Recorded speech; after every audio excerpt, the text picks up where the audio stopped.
Te alabamos, Señor, y te damos muchísimas gracias esta mañana. Gracias por el privilegio que nos das de estar acá en este recinto que tú nos has regalado para tu honra y para tu gloria y que para que nosotros también como hijos podamos acercarnos más a ti a través de tu revelación, de tu palabra y de conocerte, conocer tu carácter, conocer y profundizar más en tu plan maravilloso y de allí tener toda una roca, una solidez para poder seguir haciendo tu voluntad.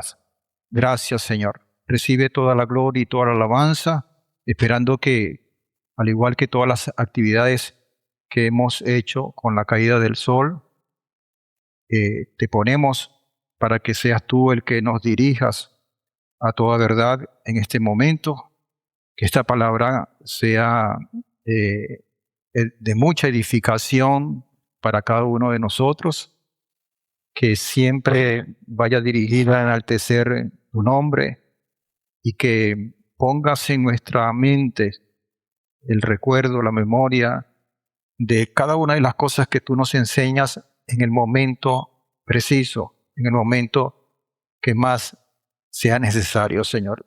Y tú conoces nuestra mente, nuestro corazón, porque tú nos hiciste, Padre. Gracias, Señor. Gracias por este Shabbat. Recibe toda la gloria y toda la honra por los méritos de tu Hijo amado, nuestro Mesías Yehoshua. Amén y amén. Pueden tomar asiento, amados. Bueno, Shabbat Shalom para todos, los que estamos acá presentes y los que están en conexión a través de la red. Deseamos que estén todos bien y prestos para este tiempo maravilloso que el Señor nos regala, ¿no? Tiempo de estudiar un poco su palabra y tener, pues, eh, toda una solidez, toda una luz que nos puede ayudar a tomar nuestras decisiones. No solamente esperar las decisiones más complejas, sino incluso hasta lo sencillo de la vida, hasta lo cotidiano de la vida, siempre que nuestras decisiones estén guiadas por esa luz que representa a nuestro Padre y que en este momento representa su Torah. No sé si esto se apagó. Vamos entonces a estudiar la primera parte de la Parashá 45,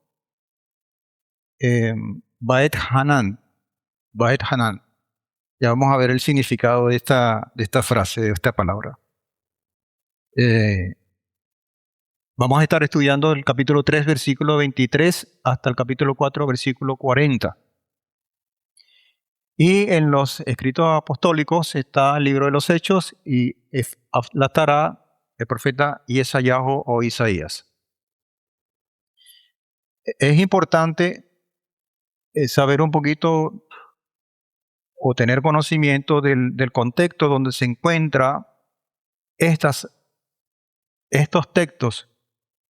En este caso son 2 capítulos, o parte de esos 2 capítulos, porque nos puede dar una idea, por lo menos en la ubicación, dentro del contexto bíblico, ¿no? Una vez más, el Sefer que estamos estudiando, el Sefer de Barín o Deuteronomio, es un resumen,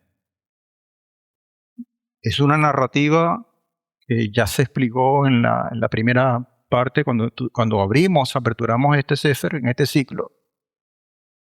Es una especie de resumen de todas las cosas que ya acontecieron.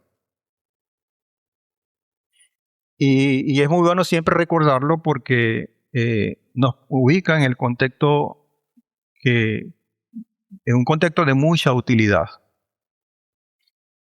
Pero particularmente esta porción Baet Hanan y vale decir la primera parte que acabo de de decir cuáles son los versículos que la contienen, es la antesala para que Moshe plantee de nuevo, porque es un recuento, todo lo que tiene que ver con Sinaí y particularmente con la médula o con el núcleo de lo que representa eso, que son los 10 mandamientos, las 10 palabras o las 10 proclamas.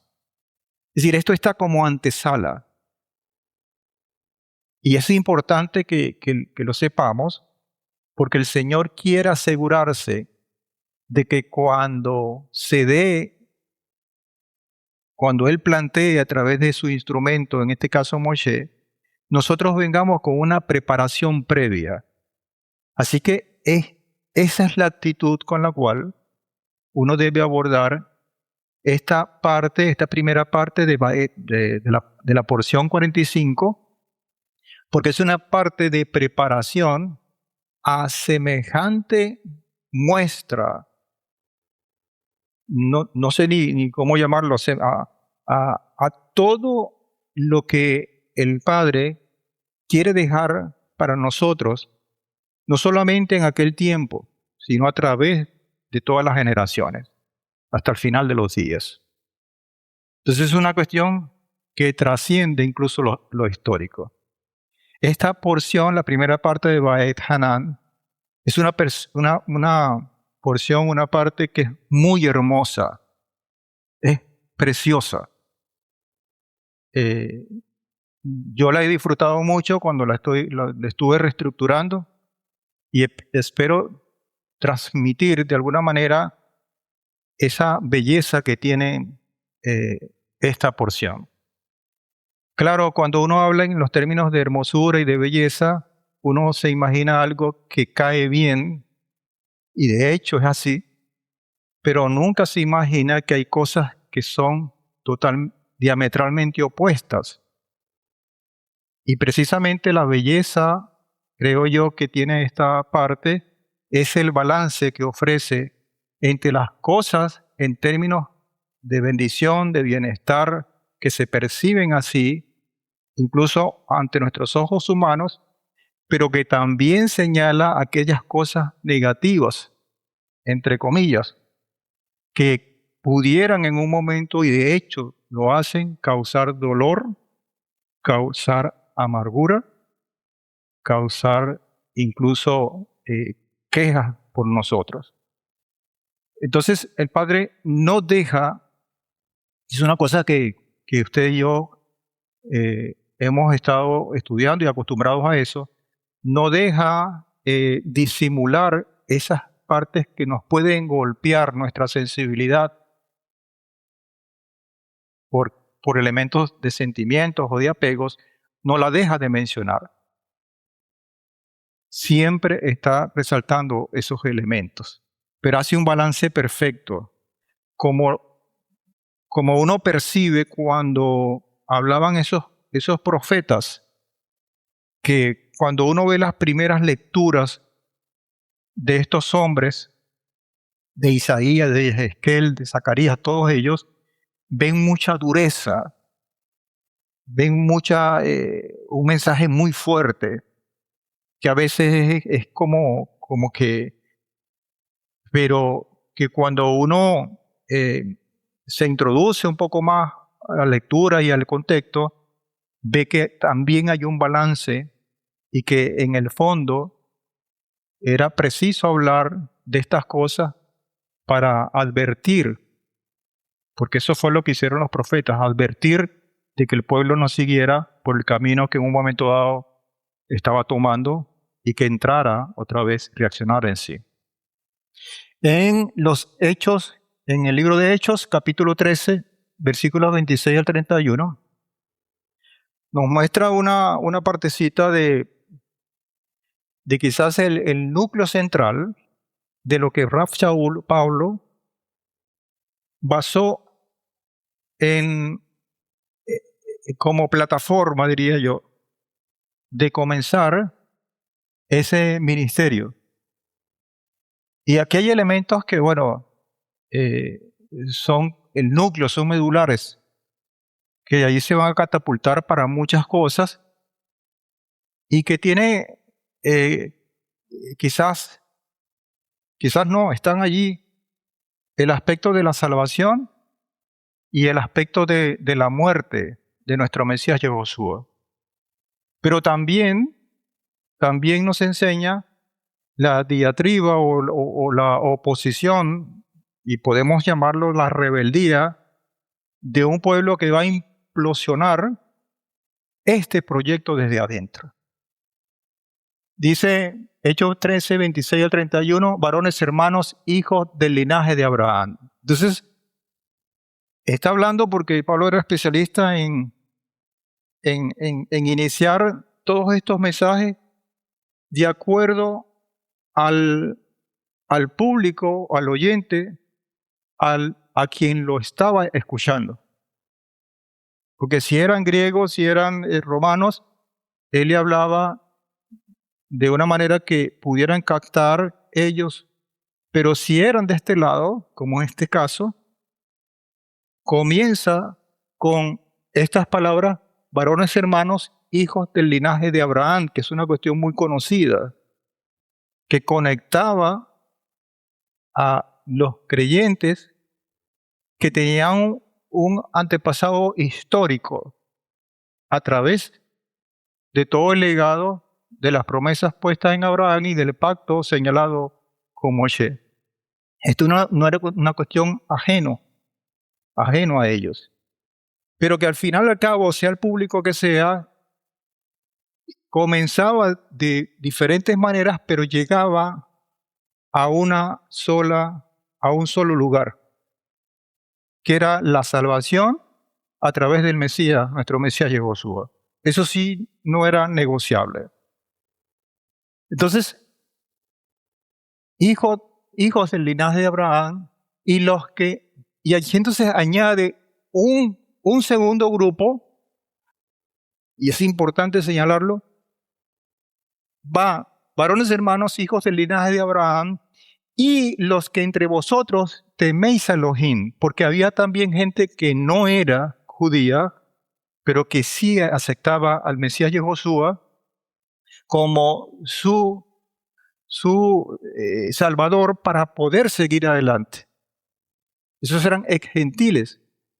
Entonces, todo este discurso, que repito, forma parte del núcleo, de la idea nuclear esencial para poder seguir adelante, lo que, se conoce en las versiones como la fundación de la iglesia, etcétera, etcétera. Y es importante señalarlo para que tengamos una idea, por lo menos contextualmente hablando, de las cosas que están allí. Y entonces aquí abre dos puntos. Dice, para nosotros fue enviada la palabra de esta salvación, para los dos grupos.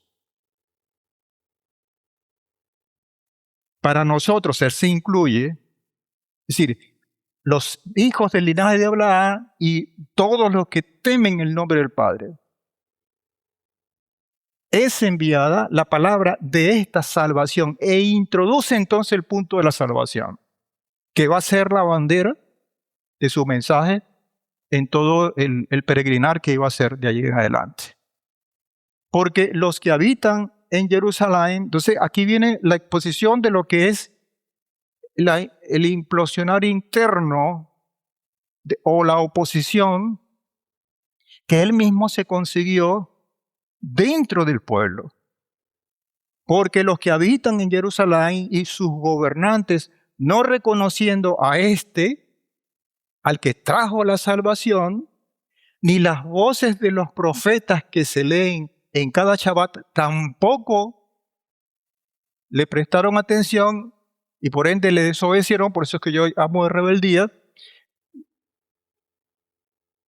Y ni las voces de los profetas que se leen cada Shabbat las cumplieron al condenarlo. Y uno dice, oye, qué horror. Pero aún esa condenación trae bendición o trajo bendición o nos trae bendición. Y aquí está el contraste de lo que puede ser malo, amargo, duro, fuerte y que se revierte para nosotros. Y no hallando causa alguna de muerte, pidieron a Pilato que lo matara, y cuando cumplieron todas las cosas cuando cumplieron todas las cosas que habían sido escritas acerca de él, bajándolo del madero, lo pusieron en un sepulcro.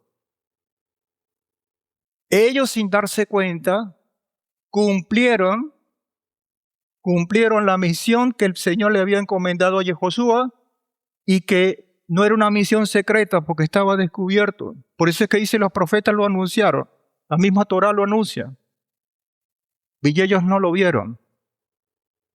Se mostraron en rebeldía y cumplieron dentro de esa desobediencia lo que el Padre estaba ordenando en su plan. Lo pusieron en el sepulcro, pero Adonai lo levantó entre los muertos y se apareció durante muchos días a los que subieron juntamente con él de Galilea a Jerusalén, los cuales son sus testigos ante el pueblo. Y nosotros, amados hermanos, somos testigos de esto. No estuvimos allí físicamente, pero por fe somos y atestiguamos que eso es verdad. Pero tenemos que saber el contexto de toda esta historia. En Isaías o en Yeshayahu, ese contexto toma una forma mucho más amplia de grandeza, y en todos estos, en todo lo que es el contexto bíblico y los salmos, creo que fue el 30 cuando estuvimos hablando aquí en el servicio de hace ratito, tiene el perfil de esta Yeshayahu 40, 10 al 17, donde dice, mirad, Adonai Elohim viene con poder,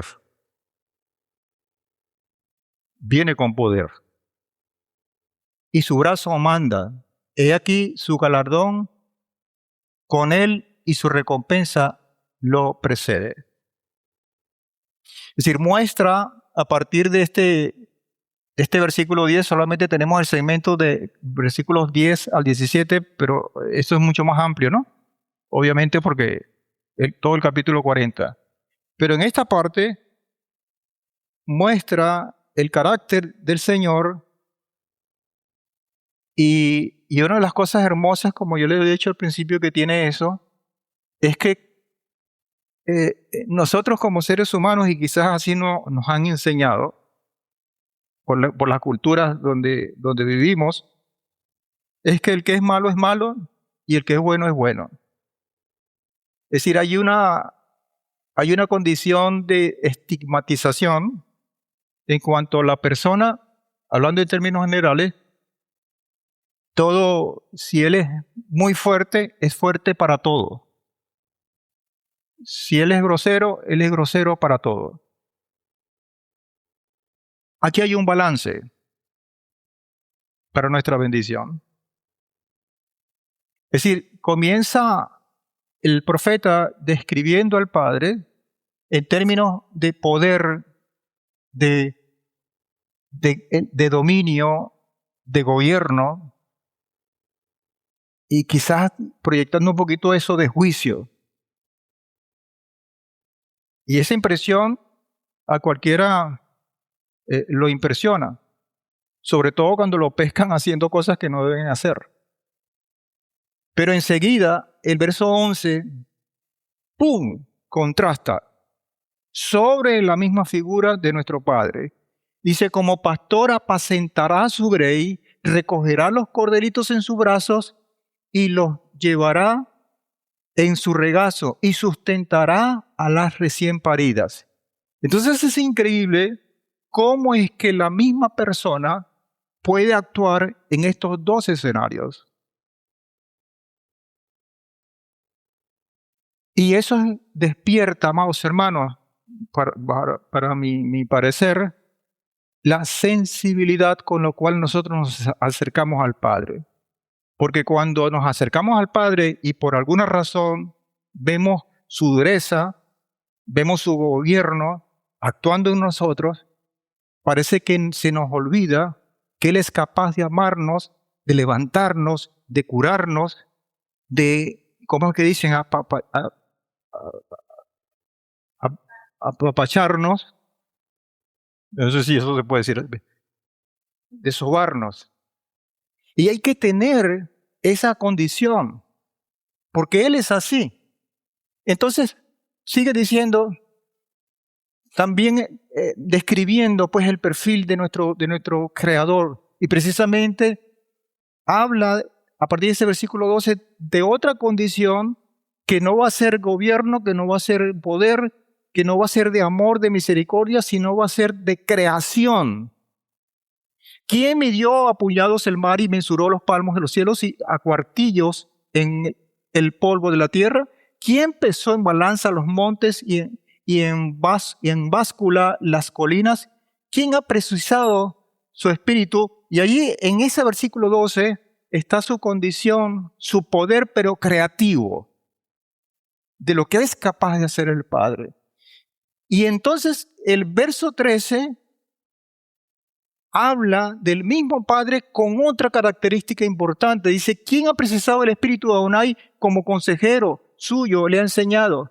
¿De quién tomó consejo o quién lo instruyó o lo adiestró en el camino de la justicia y lo enseñó y le enseñó el conocimiento o le mostró el camino del discernimiento? Nos está hablando indudablemente de sabiduría.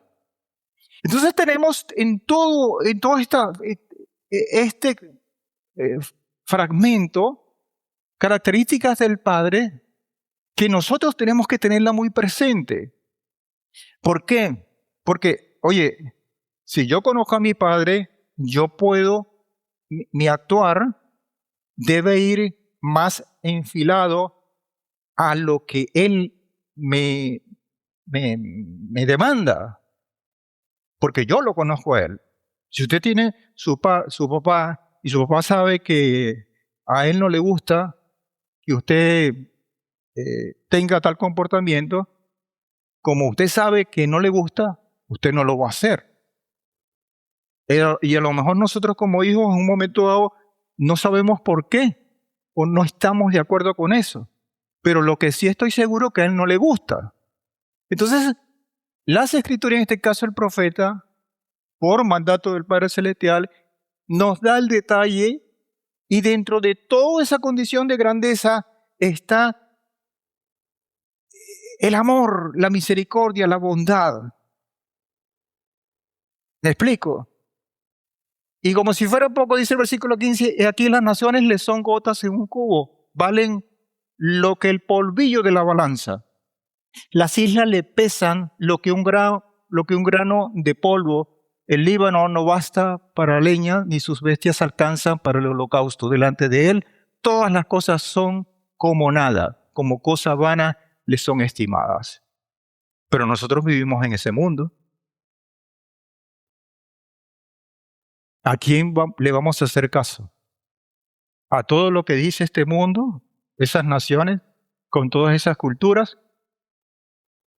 ¿O a aquel que anuncia el profeta más arriba? Ese es el reto que tenemos y que se plantea aquí y quizás vamos a estar averiguando un poquito más a profundidad con esta porción. ¿Estamos de acuerdo? ¿Sí? Ba'et Hanan es una palabra, que es una frase, porque es que está compuesta por dos. El prefijo va, que es como un conector, y que está presente en muchas de las palabras, particularmente le da título a otras porciones, y es un conector vinculante porque es I. O sea, Ba'et Hanan es una expresión que tiene un contenido anterior a esto y que es importante señalarlo. En este caso, Ba'et Hanan traduce como I, que es va, et Hanan, suplicar o súplica. Y supliqué, ¿sí?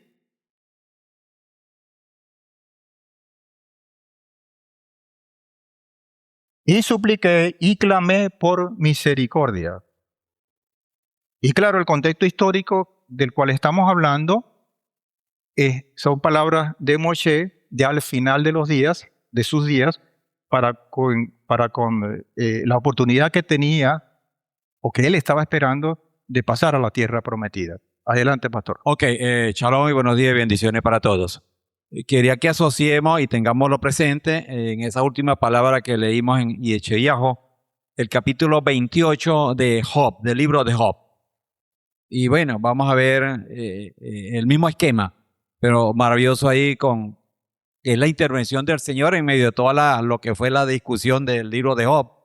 Y aquí, como dice, concluye el Señor, como dice, poniéndole la I, bueno, el punto a la I. Entonces, maravilloso y que tiene mucho que ver con la palabra que estamos viendo también en el profeta acá también. ¿Okay? Entonces, le invito a Job capítulo 38. 38, ¿ok? Sí. Gracias, amado. Muy bien. Gracias por su aporte. Sí, y es muy común ver este tipo de contexto. Lo que pasa es que a veces nosotros leemos tan rápido y quizás nuestras ideas están como muy encajonaditas en lo que aprendimos al principio que no somos capaces de emplear un poquito más. Entonces, esta palabra y supliqué y clamé por misericordia son propias dentro de la parte histórica del relato de Moshe, pero que indudablemente tienen una sombra profética, tienen una razón de ser que trasciende a esa época y que llega a nosotros. Es decir, si yo tomo como modelo a Yeshayahu 40, que lo acabamos de leer, yo puedo decir que dentro de todas esas facetas características de nuestro Padre, yo tomo la parte de la misericordia para que el Señor tenga misericordia de nosotros, para que ese poder, esa sabiduría, esa condición de gobernabilidad, ese poder de creación, se revierta para mi bendición a través de la misericordia. Y eso quizás es el denominador común. Yo diría que es una de las cosas que vamos a conseguir en el fondo de estos versículos que componen esta parte de la parashá. Como estamos hablando de un resumen, en el contexto de lo que es de Barín, de Deuteronomio, el Padre nos pone, o por lo menos se ve en algunos versículos que están al principio y otros al final, nos invita a que tengamos el ángulo como más amplio dentro de lo que yo llamo cosmovisión bíblica dentro de la historia de la humanidad. Y claro, esto tiene un obstáculo para nosotros que somos cortos en la edad. La historia de la humanidad son milenios, mientras las personas duran 70 años, 80, 100. Es un puntico en toda esa extensión. Entonces, dentro de toda nuestra vida, es difícil percibir si no proyectamos a través de la palabra, que es el mejor plan, para visualizar esa cosmovisión bíblica y poder evaluar en su grandeza, en su justa dimensión, lo que quiera el Padre para nosotros. La Torá nos exhorta a estudiar la historia de la humanidad, porque así lo dice literalmente, desde Adán hasta Javá. Es una invitación. También nos exhorta a investigar en la geografía y las culturas del mundo para asegurarnos de lo ocurrido en la salida de Egipto y con la entrega de la Torá en Sinaí como un hecho, como un punto de inflexión tremendo, como un hito que más que en la historia marca precisamente un antes y un después y que es un anuncio de lo que Él demanda dentro de un plan, porque es el compromiso que vamos a hacer con Él, o que estamos haciendo con Él, y que cuando venga Josué la primera vez, pudiera hallar la significancia que tiene ese momento y que tiene el contenido de esa ketubá que se entregó. y que felizmente nosotros acabamos de salir de la festividad. Entonces, la salida de Egipto y la entrega de la Torá como elementos importantes y como algo extraordinario, nunca visto y vivido por otros hombres. Conseguimos en 4:32 de Devarim lo siguiente: ciertamente pregunta ahora acerca de los días primeros. Es como averigua, indaga acerca de lo que pasó en los días primeros, que fueron antes de ti, desde el día en que Elohim creó al hombre sobre la tierra. Estamos entonces hablando de Adán. Inquiere desde un extremo de los cielos hasta el otro extremo. Es una invitación a salir de nuestro entorno, de nuestra visión, que muchas veces es muy corta, porque estamos tan distraídos, tan agobiados por nuestro trabajo, por lo que somos, y tenemos como, ¿cómo se llama esto? Las gringolas de los que le ponen a los caballos, disculpen la comparación, y no podemos visualizar todo. Y el Padre nos recomienda, es más, nos dice, nos da la orden de estudiar, de preguntar, de inquirir desde un extremo de los cielos hasta el otro, y dice, hace una declaración a través de una pregunta: ¿se ha hecho cosa tan grande como esta o se ha oído algo como esto? Es decir, como llamarnos a la reflexión. En cualquiera de los estados que la persona pudiera estar en este mundo actual. Entonces, este mensaje, así como está planteado el 4:32 de Devarim, usted se lo puede plantear a cualquier persona que no quiere saber nada de Dios, que sea ateo, otra persona que puede estar creyendo en otras cosas, y de allí podemos estar hablando de muchas cosas, para decir, bueno, pero pregunta, indaga primero en qué es lo que tú crees, en qué se basa. Y si quieres, después averigua el plan de salvación, aquel que anunció Raf Shaul, para que veas si hay o no hay un sustento. De hecho, entonces, esta figura que está allí, que nosotros, repito, acabamos de salir en la festividad de Shavuot, es una cosa que no tiene precedentes.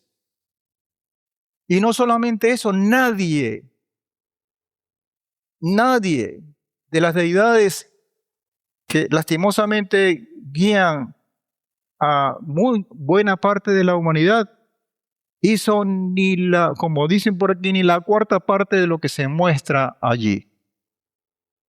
Ningún Dios pudo reunir en un solo lugar, en un momento dado, todo un pueblo para que escuchara de boca del mismo Padre Celestial su grandeza. Ninguna. Y por eso es la aseveración: ¿se ha hecho cosa tan grande como esta o se ha oído algo como esto? Y de esta porción extraemos precisamente estos fragmentos. ¿Alguna vez ha ocurrido este gran evento o algo similar alguna vez se oyó? ¿Alguna vez un pueblo escuchó la voz de Adonai hablando desde el fuego y vivió? Tú vistes para saber que Adonai es Elohim y no hay otro excepto Él. Ahora usted puede decir, bueno, yo no estuve ahí. Usted puede decir, bueno, muéstrame los hechos científicos, arqueológicos, para ver si eso es verdad. El problema de esto es que nosotros lo creemos por fe. Si se puede decir que la fe es un problema, ¿no? Ese es el asunto. Y esa es la plataforma. Si todo esto no está acompañado de fe, bueno, la vida de uno se quedará muy corta para esperar las evidencias. Porque vendrá al final de los días, de los tiempos, y quizás las respuestas las tendremos después, la respuesta que de repente nosotros estamos esperando. Solo que cuando vengan, a lo mejor no estamos sino del otro lado de la acera. Como yo le decía, aquí sigue un poco la dualidad de las cosas, de los valores.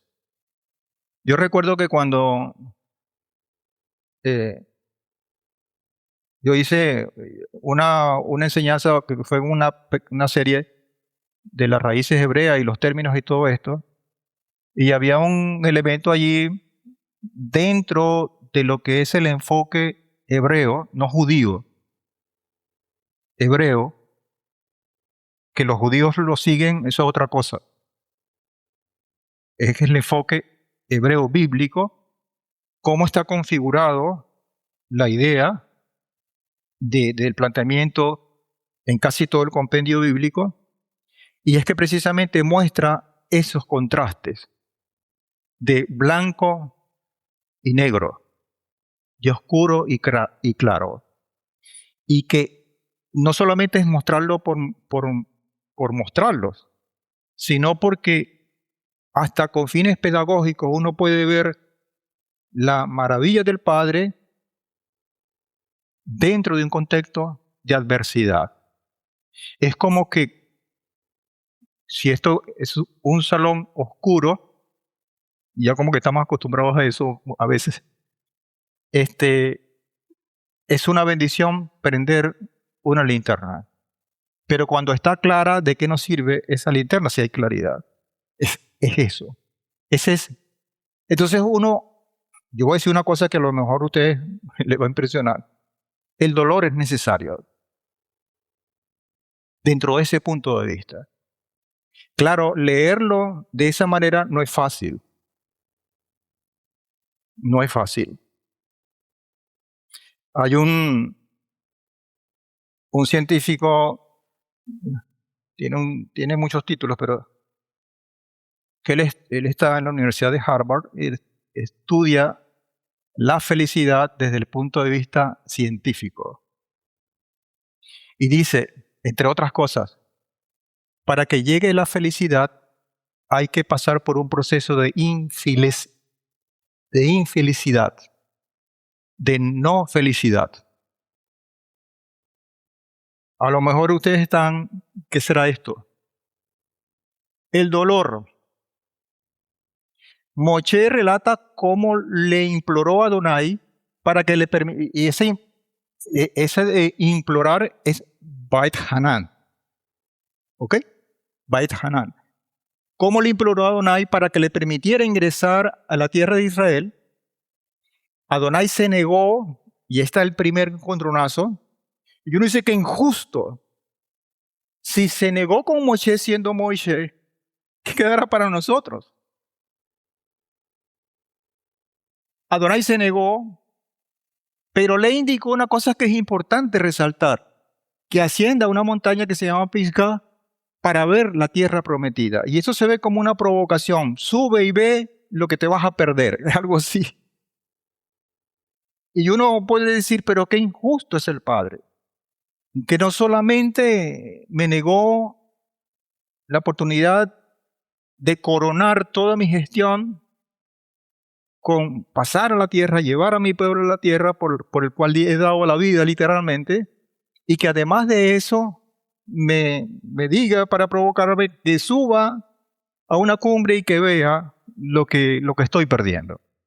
Es una cosa que de repente humanamente uno puede hablar.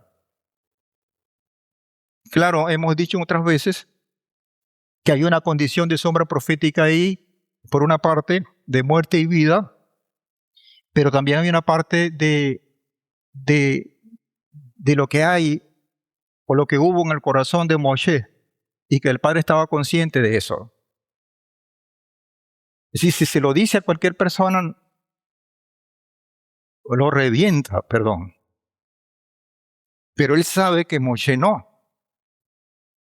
Y sigue el dolor, dice Moshe, anuncia.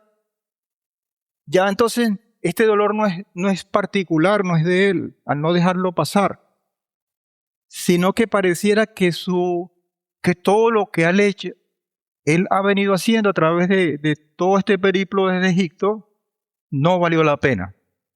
Y esto, yo no sé cuál de los dos dolores fue más fuerte para él.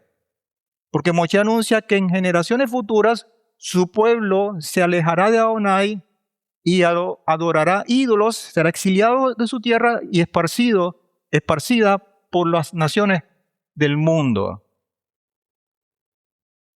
Ese es el otro dolor. Pero, entonces aquí viene el provecho.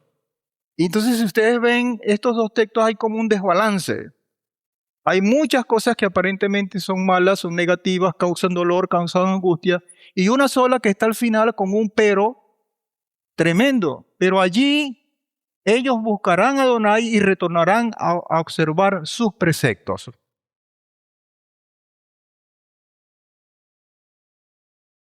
Valió la pena.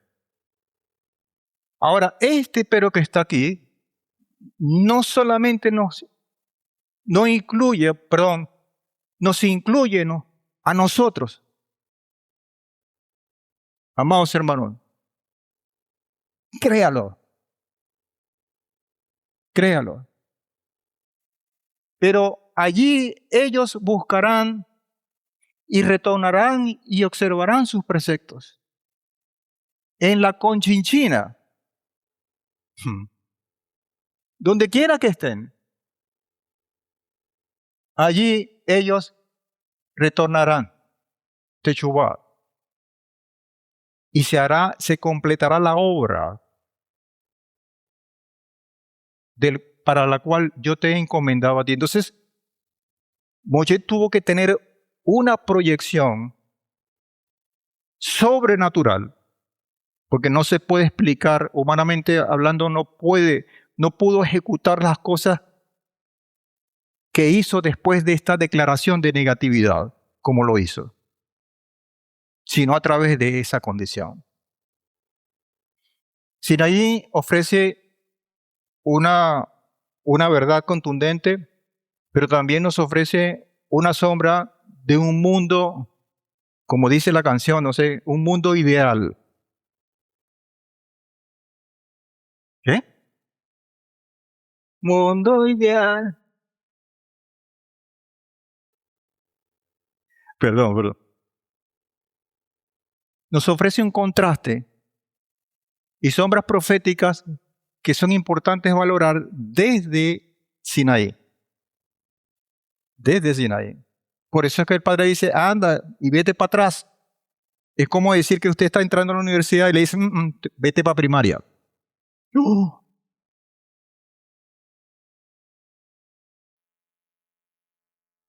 Dos cosas dolorosas y dos cosas provechosas.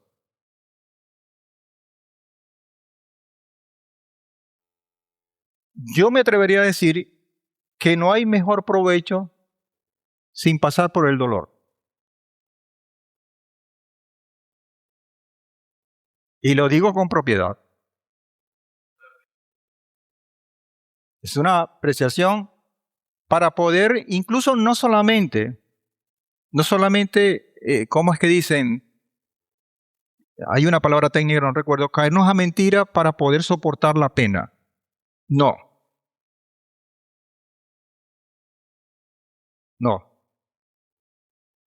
Yo pasé un año con una sonda. Y esa broma fue tremendo para mí. Cuando no había infección de orina, había irritación. Cuando no había irritación, había un año.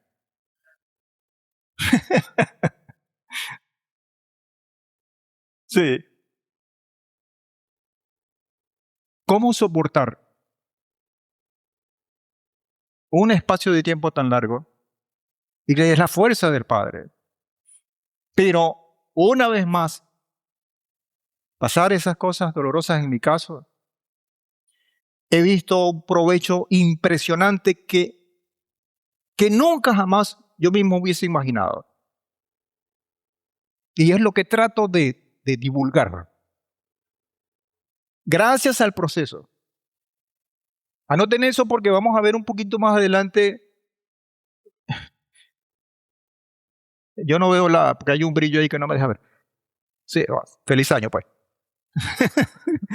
Entonces, las dos cosas dolorosas que están allí dentro de todo, en primer lugar hay una sentencia y en segundo lugar la idolatría. Y que se ve en esta porción del 39 y 40.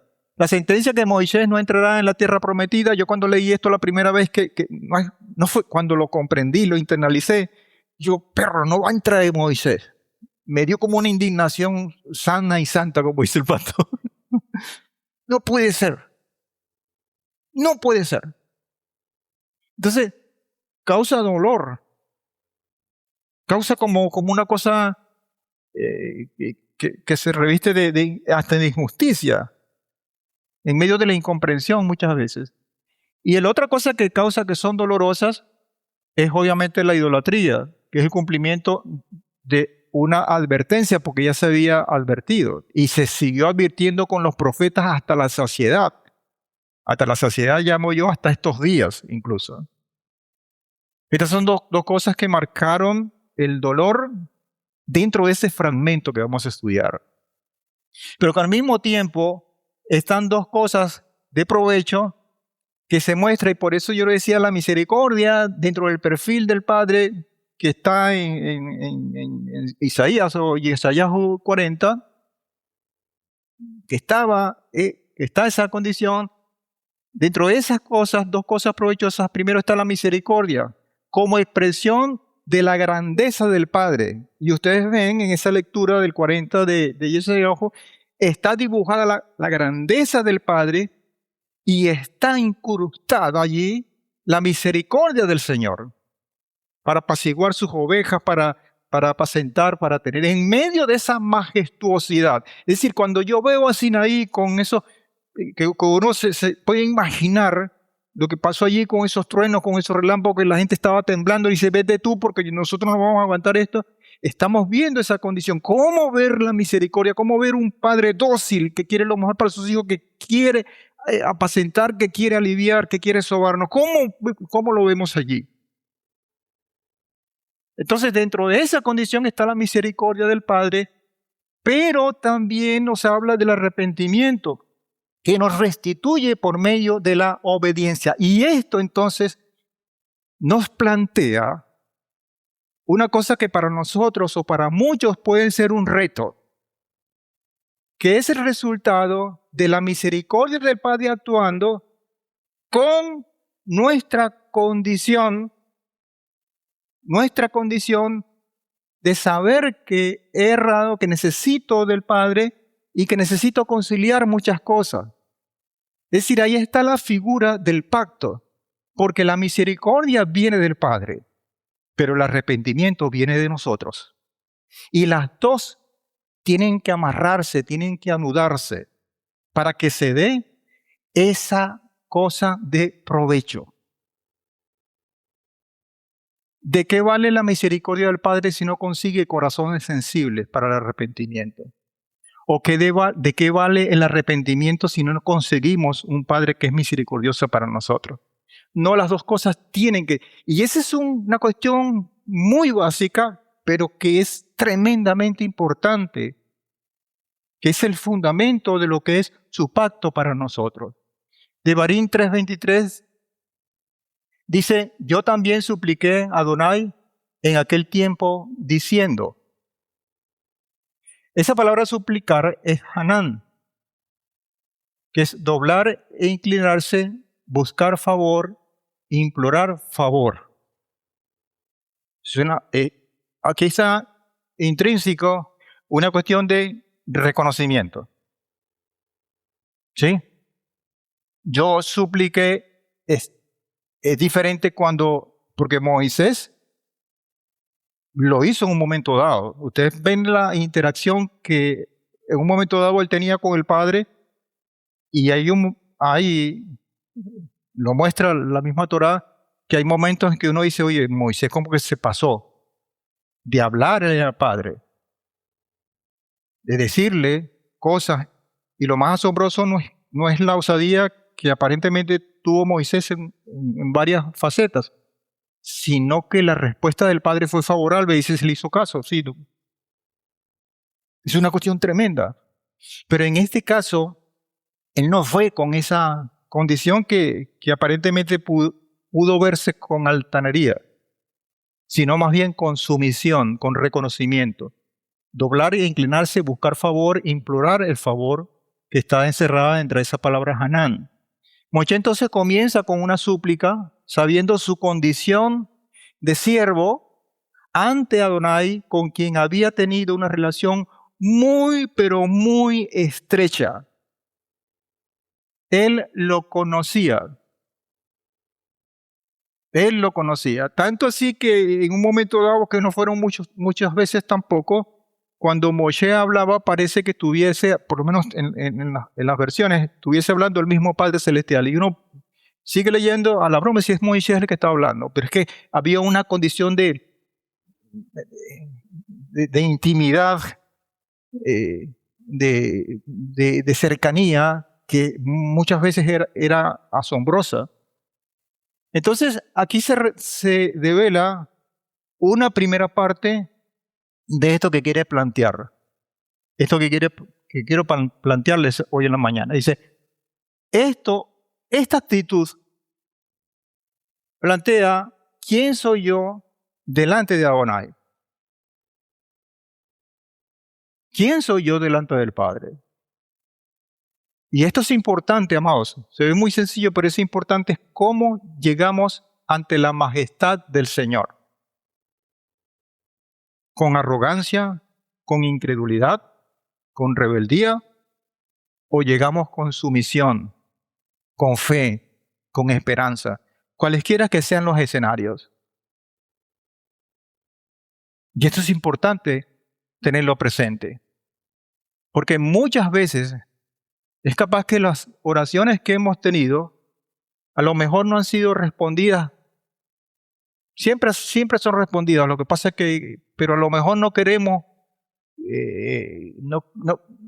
porque la actitud con la cual estamos llegando no es la correcta. Y de eso vamos a hablar un poquito más adelante. Ahora, está esta segunda parte, Devarim 3:24. Oh Adonai, Elohim, tú has comenzado a mostrar a tu siervo tu grandeza y tu fuerte mano. Isaías y Esayahu 40, lo acabamos de leer. ¿Sí o no? Tú has comenzado a mostrar a tu siervo tu grandeza y tu fuerte mano. ¿Por qué? ¿Qué Elohim hay en los cielos o en la tierra que haga según tus obras y según tus proezas? Entonces, lo pone arriba y después apela a la cláusula número 2 que leímos en Isaías. Oye, déjame pasar. Ven el contraste. Déjame pasar, te ruego, para contemplar la buena tierra que está al otro lado del Jordán, esa hermosa serranía y el Líbano. Cuánto dolor indudablemente se percibe en las cortas y pocas palabras que Moshe dedica a Adonai en su plegaria, que a lo mejor hay muchas cosas allí, pero lo que está escrito es esto. Pero es evidente que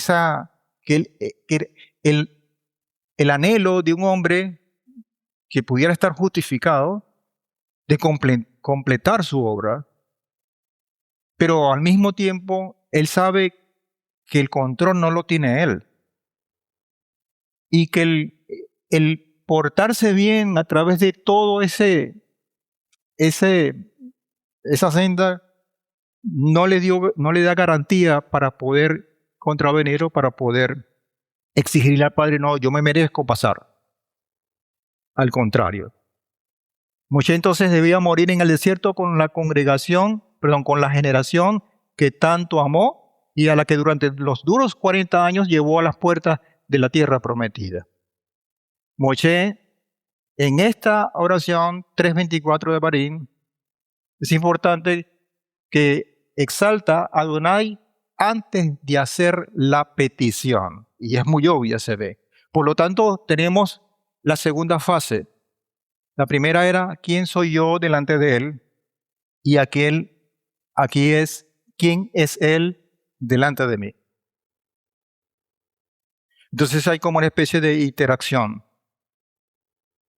Yo reconozco mi condición de hombre, de limitación, de pecador, etcétera, etcétera, pero al mismo tiempo reconozco tu grandeza. Y dentro de esa grandeza reconozco tu misericordia. No obstante, no me puedo valer de esa misericordia en amor y en bondad para hacer lo que yo quiera. Porque debo entender que dentro de esa grandeza hay un plan y yo cumplo un rol específico, un propósito definido dentro de ese plan. Entonces, toda esta visión es importante que nosotros la tengamos también. Y que a la hora de acercarnos a Él, a la hora de vivir con, digamos, procesos complejos, nosotros tengamos esa visión y poder alinearnos precisamente a lo que el Padre nos manda. Porque esto no es fácil, pero está allí. Está allí. 3:26 dice, pero Adonai se mostró disgustado. Imagínate tú. Se disgustó por esa petición. Estuvo disgustado contra mí por causa de vosotros y no me escuchó. Y me dijo, basta, no hablemos más de este asunto. No tengo más oportunidad. Ese basta tiene un significado que es muy directo, que es hasta aquí. Hasta aquí, cerrada la negociación, ya no tengo más nada que decir, no hablemos más del tema. Lo dicho está dicho. Pero tiene otro significado que es suficiente para ti. O con eso estás completo, algo así. Se ha cumplido el plan que yo tenía para ti. Y eso, teniendo nosotros la mentalidad de lo que es el Padre, que es la primera parte que está allí, de enfrente de quien estamos, nos debe llenar de mucho consuelo. Cuando eso nosotros lo internalizamos, así no nos gusta en el momento, eso nos da más esperanza y por eso es que Moshe fue capaz de llevar hasta los últimos minutos de su vida todo el plan perfecto que el Padre le había conferido, aún sabiendo que no iba a pasar. Un dayeno. Con eso es suficiente para ti. Y punto. Ahora, viene la otra pregunta que nos va a dar chance para explicar otras cosas. ¿Por qué Adonai no responde afirmativamente a nuestras peticiones? En particular, a la de Moshe. Teniendo todo el escenario al favor de Moshe, todas las, como que dicen los abogados, los atenuantes, las evidencias, todo, que sí, bueno, ya esto está listo. Ese es el premio que el Padre me va a dar, ¿no? Entonces, siempre sale la pregunta, ¿pero por qué? ¿Por qué Adonai no responde afirmativamente a nuestras peticiones? Y hay una respuesta rápida y sencilla, que ya ustedes la conocen, Isaías 55:8, porque mis pensamientos no son vuestros pensamientos, ni vuestros caminos, mis caminos, dice Adonai. Esa es la respuesta más clara. Y eso, antes de que viniera el 8 del 55 de Isaías, está el 6, porque esa frase no está sola. Porque el versículo 6 del 55 de este profeta Isaías dice, buscad a Adonai mientras pueda ser hallado, invocadlo mientras esté cerca, deje el malo su camino y el inicuo sus pensamientos y conviértase a Adonai. Y se apiadará de él, a nuestro Elohim, que es grande en perdonar. Entonces, el asunto es que para que para llegar y por lo menos intentar ascender a esos pensamientos y a esos caminos que son propios del Padre, tenemos que empezar por dejar lo malo, el sendero malo, por dejar nuestros pensamientos, nuestros inicuos pensamientos, por hacer conversión, techubá, retornar, y en ese nivel buscar al Padre. Entonces ahí comienza esa condición de ascensión y de cercanía al Señor. Y recuerden que ese es un camino, es una ruta, así como lo que es la Torá. Y vamos entonces a empezar a entender muchas cosas y vamos a tener la bendición de poder seguir adelante a pesar de estas contrariedades, como lo es no responder en apariencia nuestras peticiones. Cuando Adonai no responde afirmativamente a una petición nuestra, no significa que no esté escuchando. Eso es lo primero que tenemos que determinar. Tenemos de repente años, meses orando por una petición y no hay respuesta. Adonai no me escucha. ¿O será que estoy tan lejos de él que salí de su frecuencia? Etcétera, etcétera. No, Adonai escucha. Una cosa es decir que no escuchar y otra cosa es sino que su respuesta es un no o un espera. No es el momento. Todo por razones que buscan un bien mayor, porque eso sí es verdad, eso también está. Todas las cosas nos ayudan para bien, todas. Cuando están los no y cuando están los sí. Entonces hay 5 razones, que pudieran haber más. 5 razones para poder entender un poco lo que en apariencia es la negativa del Padre a nuestras peticiones. Partiendo del hecho de que Moshe llegó a suplicar y teniendo las cláusulas llenas, la satisfacción, y no quiso que entrara, no le concedió eso. Entonces hay 5 razones de la respuesta del Padre de esa supuesta negativa. La primera tiene que ver con un divorcio, con lo que acabamos de leer en 55 de Isaías, de Isaíahu, que tenemos propósitos diferentes. Y eso es lo primero que tenemos que revisar, o una de las cosas que tenemos que revisar. Que de repente vamos por un lado nosotros y el Padre va por otro lado. Las peticiones humanas suelen enfocarse en el bienestar inmediato, mientras que Adonai evalúa el impacto en la salvación y el crecimiento espiritual a largo plazo. Por eso es que el mensaje de Rav Shaul, cuando comenzó todo su ministerio, la divulgación de lo que se conoce como los evangelios en la práctica, habló de esa salvación y de los inconvenientes que tenía.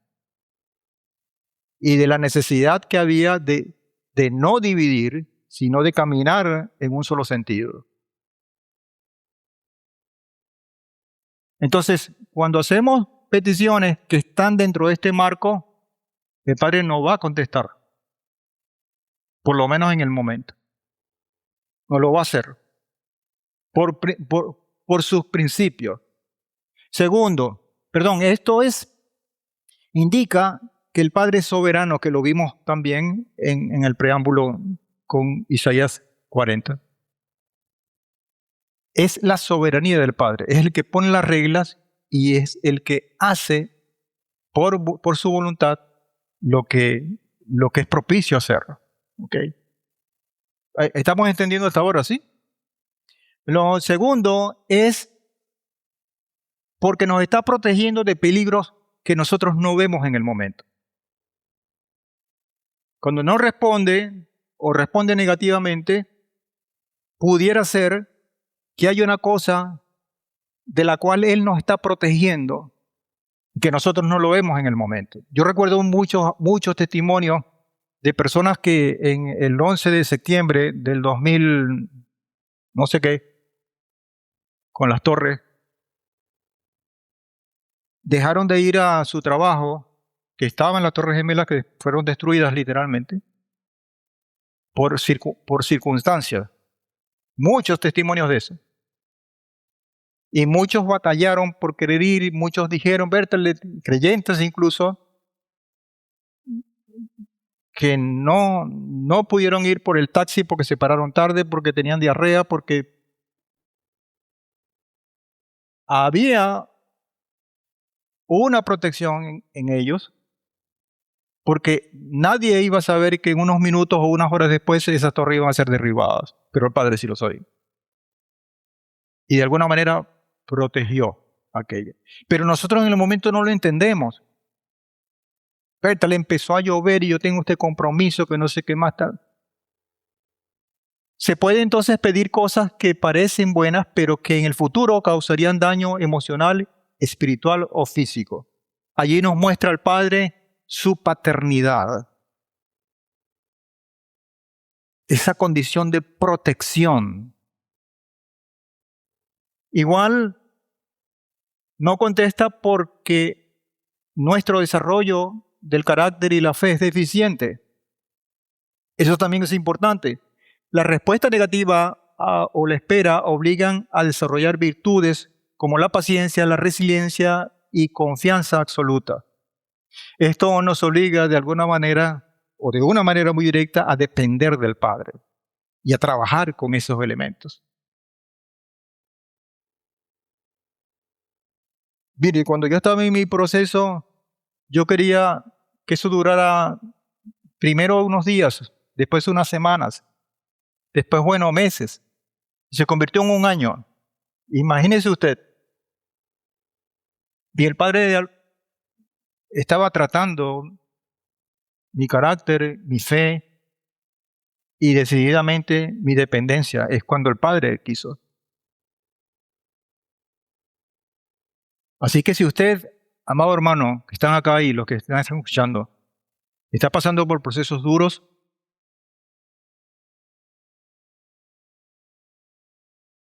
visualice y transforme su actitud, o mejore su actitud, o siga la actitud que tiene apegado a estos principios. La otra cosa por la negativa es porque, y de eso hay mucho, tenemos intenciones incorrectas o egoístas. La Biblia menciona que muchas veces se pide mal, con el único fin de satisfacer placeres o caprichos personales. Y esto obviamente no lo va a responder el Padre, porque allí vamos a necesitar de revisarnos nosotros mismos para ver qué anda mal. Y finalmente, lo que tiene que ver con el tiempo, el factor tiempo, no es un no, es un todavía no. Y este último quizás cubre todos los anteriores. No te la respondí porque todavía no has alcanzado mi propósito. No te la respondí porque tengo que actuar como un padre para protegerte todo el tiempo. No te la respondí porque te falta desarrollar tu carácter y tu fe. No te la respondí porque tienes intenciones incorrectas o egoístas en tu corazón y te falta revisarte. Por lo tanto, no es todavía no. Cuando cumplas todos estos elementos, entonces verás la gloria del Padre. Adonai prepara tanto la bendición como el corazón. Ponga atención a esto. No solamente prepara la bendición que es en la cual nosotros tenemos los ojos, porque queremos la bendición, pero también está preparando nuestro corazón como hijos para que esté lista para recibirla sin arruinarla. Está hablando de revisar los procesos previos. Todos estos elementos, que creo que son los más importantes, plantéeselos al Padre en oración, amados. en el cual nosotros tenemos mucha participación. Todo tiene que ver con introspección, con revisarnos, con ver qué parte de esto o muchas de estas partes nosotros tenemos que revisar como proceso para ver por qué nuestras oraciones no están siendo contestadas. Y en algún renglón debemos estar, en alguna parte. Esto de los no es un no, es un todavía no, espera. Yo recuerdo, y me van a disculpar el ejemplo, pero es para que lo veamos, ¿no? Allá cuando en Campo Rojo había un muchacho, porque era un joven, que se sacó el quino, un montón de millones, que eran creo que en 15 millones de bolívares. Era un platal. Y esto obviamente puede ser visto como una bendición. Pero resulta que su condición, su corazón, por poner el mismo contexto, no estaba preparado para eso. ¿Y qué pasó? Esa millonada se convirtió en sal y agua. Y a lo sumo de meses, ni siquiera de años, nosotros lo vivimos porque estaba en el mismo campo. Ese muchacho estaba incluso en peor condición que como cuando recibió el premio. Porque además de que estaba pelado, tenía la herida en su corazón y todos los fantasmas esos que muchas veces aparecen, me dieron esto, yo no supe hacer y tal, y las cosas de culpa, la gente, su mamá, su esposa, no sé si tenía el trauma. Entonces, son los procesos previos que tenemos que revisar para poder aguantar, para poder recibir y que sea de bendición realmente todo lo que estamos pidiendo. ¿Se entiende, verdad? Bien, las encomiendas finales son dos, principalmente, una para el líder y otra para el pueblo. El líder, dar órdenes y ánimo a Josué ben Nun, Josué que es el reemplazo. Esa primera encomienda es muy importante porque el Padre quiere asegurarse de que el pueblo tenga una guía, de que tenga y cumple con esa jerarquía que el Padre tiene, siempre un líder para que lo guíe, porque es necesario dentro de su estructura. Y obviamente para el pueblo, para advertirle sobre la idolatría y lo importante que es la obediencia. Lastimosamente, vemos no muy lejos, de hecho en Jueces o en Shoftim, 17:6 y 21:25, que exactamente lo mismo. Dice, en aquellos días no había rey en Israel. Entonces habla como de un descabezamiento de liderazgo, y cada uno hacía lo que parecía recto ante sus ojos. La otra versión, el 25 del 21 dice, lo que bien le parecía. O sea, exactamente igual, dos versículos dentro de eso. Y en Matitiahu 9:36 vemos el mismo escenario. Al ver las multitudes de cada ciudad y de cada aldea, fue movido a compasión por ellas, en el caso del Mesías y Josué, porque estaban desfallecidas y desparramadas como ovejas trasquiladas que han sido abandonadas y deambulaban sin pastor. Entonces, tenemos la parte del liderazgo y que el Padre se aseguraba encomendar esa parte que es vital, para que el pueblo pueda seguir y pueda finalmente cumplir con el propósito encomendado. Dentro de ese marco de liderazgo tenemos 3:27 al 29, donde está la indicación de sube a la cima del peñasco y eleva tus ojos hacia el oeste, hacia el norte, hacia el sur y hacia el este. O sea, Moshe se vio convertir como una especie de ventilador, una cosa, un radar. Porque era la única forma, físicamente hablando, de ver, de contemplar toda aquella grandeza. Y ve con tus propios ojos, pues no cruzarás este Jordán, pero dice, pero a pesar de esto, y ese es este pero, no obstante, darás órdenes a Yehoshua ben Nun y los fortalecerás. Mire, cuando uno va a entregar un cargo dentro del caso, yo puedo hablar por ejemplo, mis vivencias, pero a lo mejor ustedes me dan la razón. Que usted tenga un cargo en una empresa o en un organismo público por tantos años y son el que tiene la experiencia de todas estas cosas y por alguna razón lo van a reemplazar, porque lo van a jubilar o porque lo van a cambiar, siempre hay enfrentamiento o casi siempre, entre la persona que está entregando y la persona que está recibiendo. Yo te voy a enseñar lo que a mí me costó mucho. Yo no te voy a enseñar nada. Aprende igual que yo cuando sudaba. Sacrificarte igual que yo. Esa es la actitud. Esa es la actitud. Darás órdenes a Yehoshua y los fortalecerás. Dice. Y le infundirás ánimo.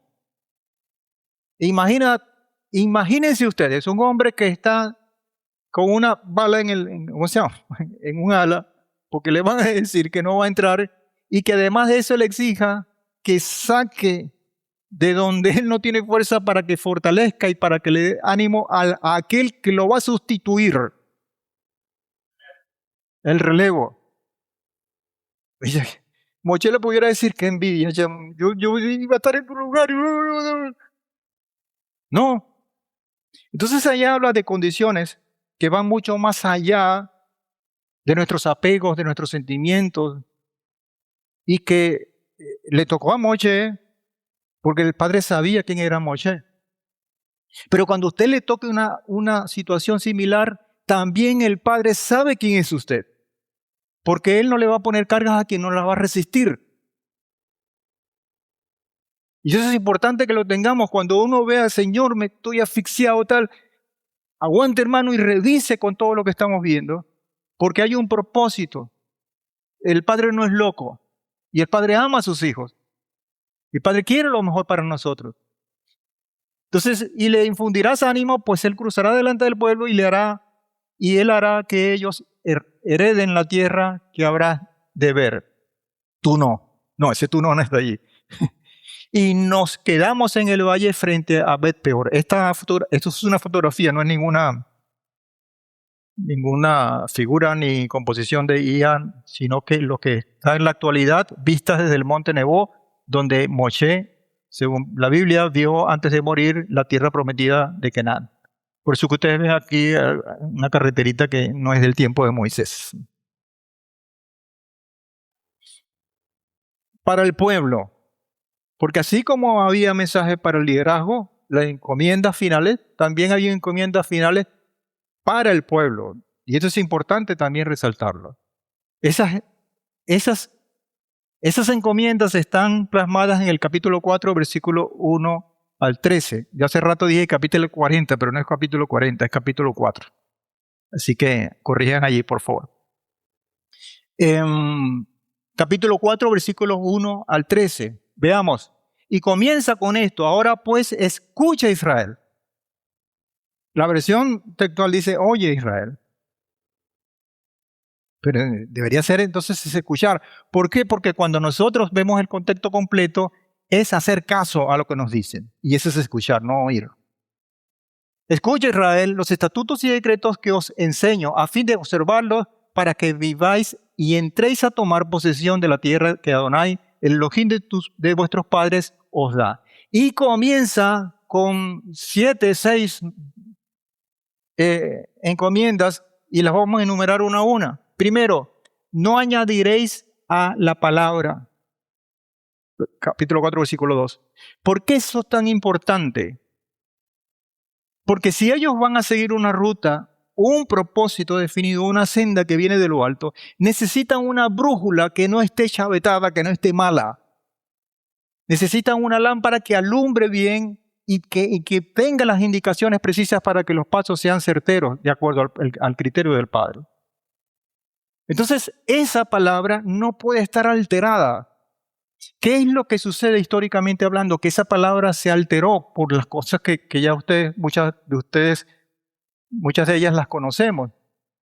Y vemos las consecuencias de un pueblo, de toda una humanidad totalmente desviada como ovejas que no tienen pastor, por una condición tan sencilla de alteración de la palabra, de la brújula original. Segundo, recuerda lo que vistes. Es importante señalar, y lo hemos señalado, vale la redundancia, en otras oportunidades, que hay dos verbos que son muy fuertes y que son muy repetitivos en este libro de Barén, que es recuerda y sé fuerte. Recuerda y sé fuerte. Recuerda y sé fuerte. Son los dos que se repiten a lo largo de todos los capítulos que componen este libro de Deuteronomio. Recuerda lo que viste, 4.3 y 4.9. Aférrate al Eterno. Aférrate al Eterno. Aferrarse es contra viento y marea, yo me voy a abrazar a Él. 4.4. Guárdate a ti mismo y guarda mucho tu alma. 4.9. Para que se pueda cumplir el mandamiento. Amarás a tu prójimo como a ti mismo. Entonces, si nosotros no nos guardamos, si nosotros no guardamos, no nos preservamos para Él, ¿con qué material vamos a ir hacia afuera? No se puede cumplir eso. Y por eso ese principio, 4.9, enseña estas palabras a tus hijos para que haya continuidad. Todo eso está escrito dentro de las indicaciones para el pueblo. Y finalmente, guarda el pacto, que es lo que sella todo esto. Todo esto, amados hermanos, se puede condensar en una sola palabra. Obedece. Obedece. Bajo todas circunstancias, obedece. Tienes dudas, tienes problemas, tienes tu condición de incertidumbre, tienes lo que tenga, obedece. Obedece. Hay palabras que se repiten dentro de esta porción, que es seguirlo, apegarse, permanecer en él, serle fiel, y esta palabra es davek, que es pegarse, asociarse o adherirse, lo acabamos de ver. Aférrate al Padre. Y no hay momento más especial, amados hermanos, que aferrarse cuando las cosas están mal. Ahí es que cuando uno tiene que arreguindarse más duro. Pero lastimosamente hacemos todo lo contrario. Le damos muchas veces la espalda y fustigamos y decimos cosas que no deberían ser. Así que adherirse al Eterno es lo mismo que serle fiel y no juntarse con deidades y sus costumbres. Esta unión con el Eterno es la que da vida. Esta unión con el Eterno es la que da vida. ¿Qué le pasó a todas esas generaciones en el desierto? Murieron. No tuvieron vida, porque no se adhirieron al Eterno. Todos los que se habían adherido al Eterno fueron preservados con vida. Y esto usted y yo lo conocemos, amados hermanos, casi desde primaria, con esa figura de la vid. Yohanan 15, 4-5, permaneced en mí y yo en vosotros. A mí me llama la atención que ese mandato es bidireccional, igual que la misericordia y el arrepentimiento. Permaneced en mí va de abajo hacia arriba y yo permanezco en vosotros va de arriba hacia abajo. Como el pámpano no puede llevar fruto por sí mismo si no permanece en la vid, así tampoco vosotros si no permanecéis en mí. Yo soy la vid y vosotros los pámpanos o las ramas. El que permanece en mí y yo en él, este lleva mucho fruto, porque separado de mí nada podéis hacer. Entonces está claro el principio.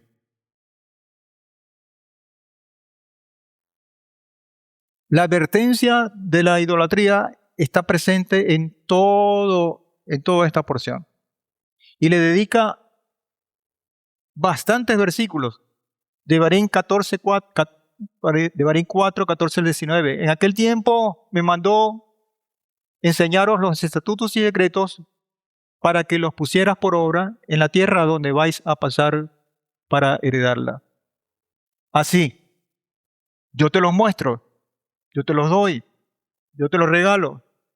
Guarda diligentemente vuestras almas, ya que ninguna figura visteis el día en que Adonai os habló en Horeb en medio del fuego. Es importante esto.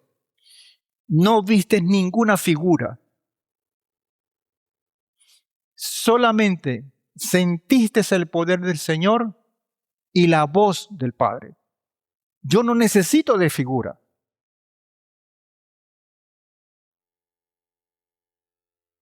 Porque esa es la base de esa idolatría. No sea que os corrompáis y os fabriquéis escultura, imagen de algún ídolo con forma de hombre o de mujer, o figura de alguna bestia que esté en la tierra, o figura de algún ave que vuela en los cielos, o figura de algún reptil que recta por los suelos, o figura de pez alguno que nade en las aguas debajo de la tierra. No sea que alzando tus ojos incluso a los cielos y viendo el sol y la luna y las estrellas, todo el cortejo de los cielos, te dejes seducir y te postres ante ellos y les rindas culto, siendo que Adonai tu Elohim los ha dado como porción suya a todos los pueblos debajo de todos los cielos. No son ídolos. ¿Y qué es lo que vemos hoy día? Una cantidad de creencias, pero que rayan incluso a lo más absurdo. Por poner las cosas sencillas. Y continúa diciendo 4:25 al 26, cuando hayas engendrado hijos hijos de hijos y hayas envejecido en la tierra, si os depraváis y os fabricáis escultura, imagen de cualquier cosa y hacéis lo malo ante los ojos de Adonai, vuestro Elohim, irritándolo, hoy yo hago testificar contra vosotros. Y están los dos testigos, los cielos y la tierra. Y esos testigos todavía están allí. Ojo. No es un río, una montaña, una isla que de repente con el tiempo, el paso de los milenios desapareció. Cielo y tierra están ahorita, en este tiempo, como testigos de la misma condición que el Padre ha tenido. Nos ha planteado. Pongo contra vosotros a los cielos y a la tierra, que ineludiblemente pereceréis en breve de sobre la tierra donde vais cruzando el Jordán para heredarla. No prolonguéis vuestros días en ella, pues seréis totalmente destruidos. ¿Y se cumplió o no se cumplió esa sentencia? ¿Y qué tanto de esa sentencia nos chisporrotea, disculpen el término, a nosotros? Mientras el pueblo de Israel estaba sumido en el paganismo egipcio, quizás tenía la excusa perfecta. Carecía prácticamente de las opciones espirituales, pero después de experimentar las múltiples vivencias espirituales, que fueron muchísimas, cómo se abrió el mar con la cuestión de las plagas, cómo sustentó al pueblo, el Padre al pueblo a través del desierto, etcétera, etcétera, etcétera. Vivencias espirituales que culminan con la entrega de la Torá, ya no tendrá ninguna excusa este pueblo en caso de reiniciar en la idolatría. A partir de Sinaí, por eso es un antes y un después, idolatría equivale a rebeldía y alevosía. ¿Y nosotros? ¿No estamos en la misma condición de no tener excusa, amados? Esta es la parte incómoda. Esta es la parte oscura de la cara, una de las caras de la moneda. Te lo dije. ¿Saben esa expresión? Cuando nuestros padres, no vayas, pasa fiesta, no vayas, y uno va. Y viene con el ojo hinchado, te lo dije. ¡Ah! Todos pasamos por allí. Pero yo te lo dije también acá. De Barín 4:27 al 28, Adonai os esparcirá entre los pueblos y quedaréis poco en número entre las naciones, a las cuales os llevará Adonai. Allí serviréis a dioses hechos por manos de hombre, de madera, de piedra, que no ven, ni oyen, ni comen, ni huelen. Te lo dije, te lo advertí. Y por eso es que los profetas caían como un caldo de pescado, como dicen, como una piedra, porque decían así, ¡pácata! Y los linchaban. Pero desde allí, desde esa condición, dice el 4:29, desde allí buscarás a Adonai, tu Elohim, y lo hallarás si lo buscas con todo tu corazón y con toda tu alma. Hay esperanza, amados hermanos. No nos quedemos en ese sitio de pesimismo, de estar deprimidos, incrédulos. Vamos a hacerlo. No veamos esa oscuridad, veamos la luz que viene del Padre. Afinquémonos en las promesas, hagámosla nuestra. El Padre no miente, están allí para nosotros. Entonces tenemos que seguir, que la respuesta no la vemos en ese momento, vamos a revisarnos según las líneas que la misma palabra nos da y que las intentamos plantear con ese resumen hace ratito con las láminas pasadas. Y ver, la falla no está arriba, la falla está aquí abajo. Y si es de enderezar entonces nuestro propósito, hacer una reingeniería, lo hacemos. Pero que estemos seguros, que estemos bien confiados en el Padre. Ahora, ¿cómo buscarlos? A través de un genuino arrepentimiento. El 4:30 dice, en los postreros días, cuando estés angustiado y todas esas cosas te sobrevengan, volverás. Hay una canción, pero no la voy a cantar. Volverás, retornarás a Adonai tu Elohim y escucharás su voz. Y eso es lo que hoy, amados hermanos, usted y nosotros todos estamos haciendo. Que podamos tener dificultades, caer en un momento dado, flaqueza, estar, pero nos vamos a levantar. Y vamos a seguir confiando y vamos a aprender de todos estos procesos maravillosos en los cuales el Señor permite que pasemos. Cada uno en particular con su proceso y el proceso colectivo, porque hay propósitos individuales para cada quien. Volverás a Adonai tu Elohim y escucharás su voz. Entonces es una cuestión de retorno. El sufrimiento y la angustia no deben derribarnos, más bien deben servir para animarnos en el proceso de purificación, haciéndonos retornar hacia Adonai.